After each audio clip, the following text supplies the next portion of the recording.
In today's news, South Africa Wine, the national industry body for the country's wine sector, has been awarded a major Industry Innovation Award. The award recognises the body's transformative work in building accessible, digital-first learning and development pathways that benefit the entire wine value chain.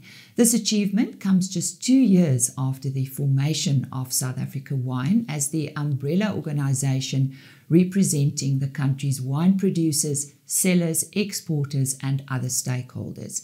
The award highlights the organisation's role in helping wine businesses become more agile, skilled and sustainable in a fast-changing global market. Rico Basson, CEO of South Africa Wine, says this award confirms that South Africa Wine is not just responding to industry needs, but anticipating them. Suider-Afrikaanse windhondteelers het altesaam R2,4 miljoen betaal vir 65 uitsoek windhonde wat by Bella Bella in Limpopo onder die hamer gekom het. Die duurste hond is teen R400,000 van die hand gesit. Paul van Vieren van André Kok en Seuns in Limpopo sê die windhonde kom uit van die bekendste bloedlyne in Amerika, Australië en Ierland.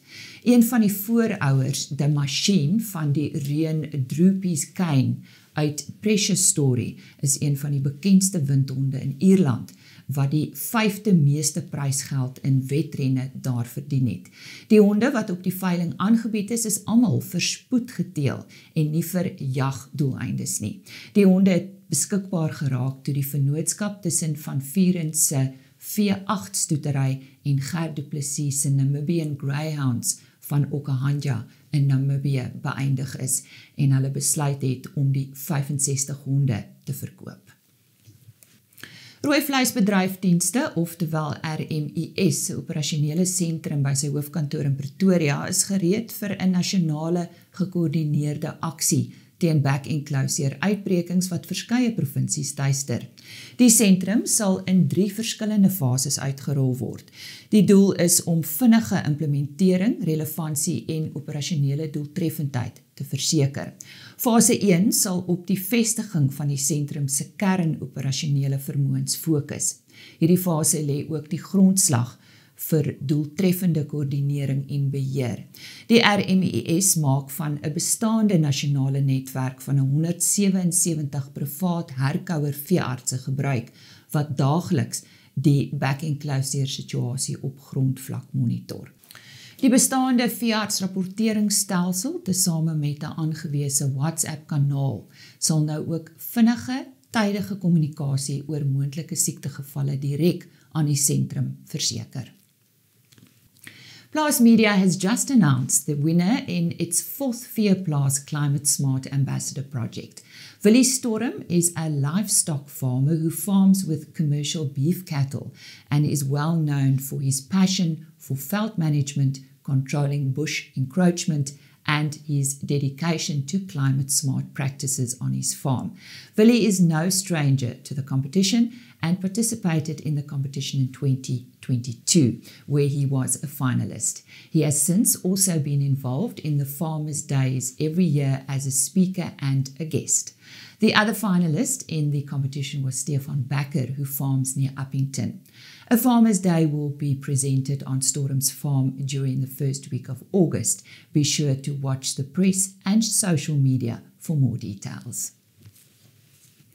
The Minister of Agriculture, John Steenhuisen, recently announced the first ever mass vaccination of poultry in the country in order to protect the local flock from avian influenza.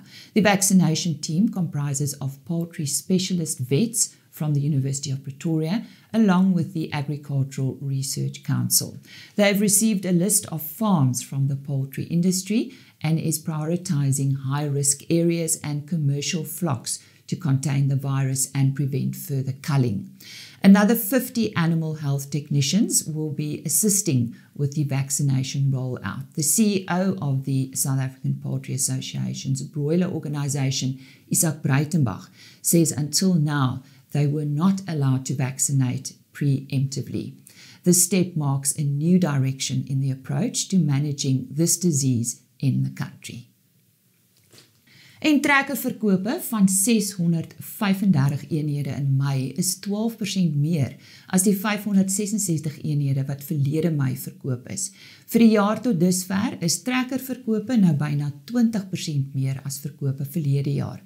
41 stroopers is in Mei verkoop, wat 16 meer is as die 25 eenhede wat verlede Mei verkoop is. Vir die jaar tot dusver is stroperverkope nou byna 44% meer as verlede jaar se verkope. Sentiment in die mark bly positief en word weerspieël deur die goeie verkope vir die jaar tot dusver. Boere is steeds besig om te oes en oor die algemeen lyk opbrengste goed, hoewel gehalte in sekere gevalle benadeel is deur die laat reënval. Volgens huidige beraming sal trekkerverkope tussen 5 en 10% meer wees as verlede jaar. Stroperverkope vir 2025 lyk ook asof dit meer sal wees as verlede jaar sin. En op daardie hoogtepunt, dis dan vandag se nuus.